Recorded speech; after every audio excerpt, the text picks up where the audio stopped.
नमस्कार मंडळी, लग्नानंतर होईलच प्रेम या मालिकेच्या पुढील भागामध्ये आपल्याला पाहायला मिळणार आहे की नंदिनीने आता जीवासाठी जेवण पाठवलेलं असतं.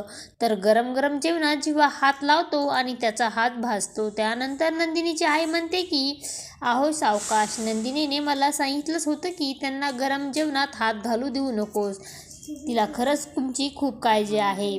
तेव्हा जीवा म्हणतो की खरंच तर ती म्हणाली का? तेव्हा नंदिनीची आई हो म्हणते. आताही ती तुम्हाला बाल्कनीमधून बघत असेल. तर दुसरीकडे काव्य आता पार्थला जलस फील व्हावं यासाठी तिच्या बोक्यासोबत खेळत असते आणि बोक्याला ती आता तिच्या बाजूला झोपवत म्हणते की तुझ्यापेक्षा जास्त प्रेम माझं या जगात कोणावरही नाही आहे. आजपासून तू आणि मी आपण दोन्ही या बेडवर झोपायचं. तर आता पार्थ हा सगळा प्रकार बघत असतो आणि त्यालाही खूप जलस फील होत असतं. तर काव्य आता पार्थला बघत मनातल्या मनात हसू लागते आणि म्हणते की मला माहिती आहे तुम्हाला जलस फील होतंय. मी या बोक्याला प्रेम करते, तर जीव लागतोय, त्यामुळे तुम्हाला खूप वाईट वाटत आहे. तर हेच प्रेम आणि जीव तुम्हालाही लावणार आहे आणि मग तुम्ही माझ्याशी बोला.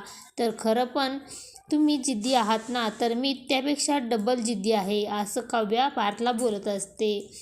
तर असं काही आपल्याला पुढे येणाऱ्या भागामध्ये पाहायला मिळणार आहे. लग्नानंतर होईलच प्रेम या मालिकेचे सर्व अपडेट पाहण्यासाठी आपल्या चॅनलला लाईक करा, शेअर करा आणि सबस्क्राईब करायला विसरू नका. धन्यवाद.